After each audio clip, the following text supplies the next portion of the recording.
আসসালামু আলাইকুম। সকল মুসলিম ভাইকে ঈদের শুভেচ্ছা কামনা জানিয়ে আমি আজকে আবার একটা তোমাদের সামনে লং ভিডিও নিয়ে হাজির হয়ে গেছি।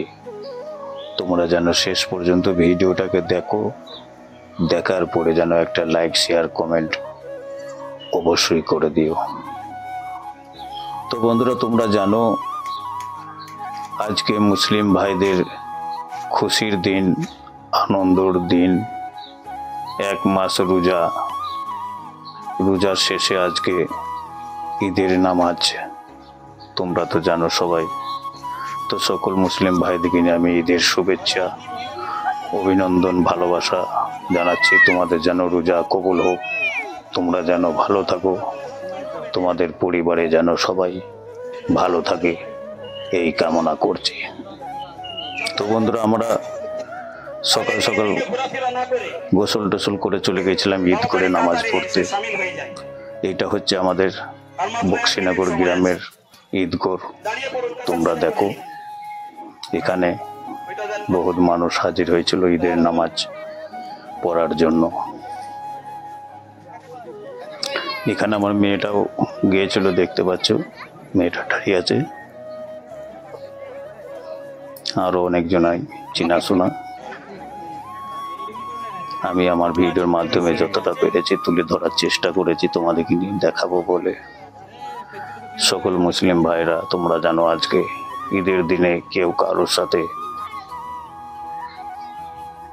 হিংসি করবে না।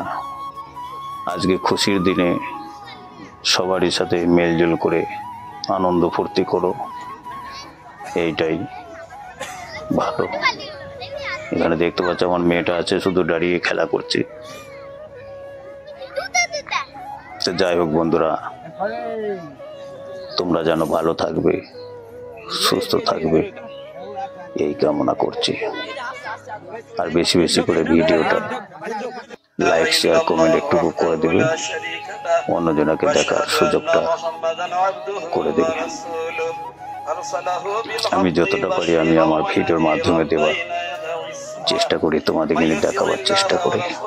فقد رشد ومن يعصهما فإنه لا يضر إلا نفسه ولا يضر الله شيئا الله أكبر الله أكبر لا إله إلا الله الله أكبر الله أكبر ولله الحمد। ঈদের নামাজের শেষে যে খুতবাটা হয়, সেই খুতবাটা মৌলানা সাহেব, আমাদের গ্রামের মসজিদের ইমাম সাহেব, উনি পড়ছেন। উনি খুব ভালো মানুষ, খুব মানে কি বলবো আপনাদেরকে নিয়ে, খুব দয়ালু মানুষ, খুব ভালো মানুষ, ভদ্র মানুষ। উনি যেন ভালো থাকে, ওনার পরিবারে যেন সবাই ভালো থাকে, এই কামনা করছি।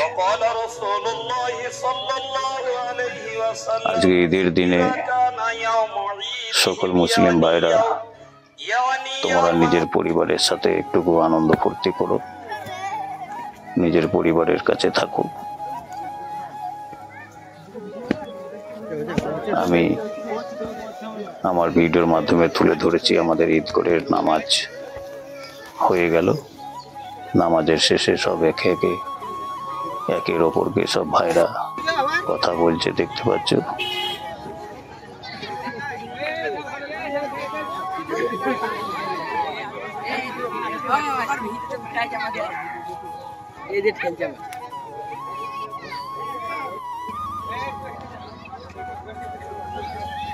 আর এখানে আসছে আমাদের মঙ্গলকোট পঞ্চায়েতের উপপ্রধান আব্দুল রহিম মল্লিক। উনি ঈদ করে নামাজ পড়তে গিয়েছিলেন। তারপরে আমি আমার ছেলে আর মেয়ে চলে গেলাম আমি আমার মায়ের কবরে। আমার মায়ের কবরে এটা।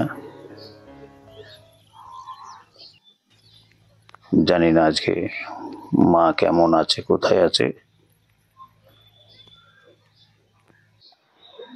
আমি আমার মায়ের কবরে খানিকক্ষণ জিয়ারত করে বাড়ি চলে এলাম। বাড়ি আসার পর দেখছি আমার বউ আমাকে প্রণাম করছে, সালাম করছে। প্রত্যেক বছরে আমাকে ও সালাম করে।